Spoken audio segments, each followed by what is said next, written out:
Being an immigrant, would you agree if I say India trip is actually a luxury vacation? Not just because it involves so much money, but also for many other reasons. ఎందుకన్నానో చెప్తాను. But before that, let me ask you this question. When was the last time you took your PTO without thinking about your India trip?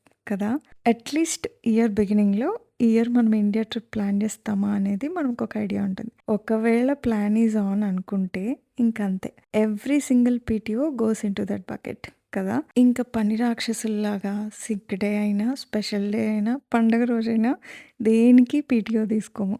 And we save all those things very preciously for our India trip. And with current market situation, we are not even considering to take any leaves in near future. At least this is the case of someone working as a full-time employee. ఇంకా contractors విషయానికొస్తే కొన్ని hours extra work చేస్తే additional pay వస్తుందని చెప్పి, leave తీసుకుంటే అనవసరంగా 1 day pay lose అవుతామని చెప్పి, they prefer to show up at work no matter what.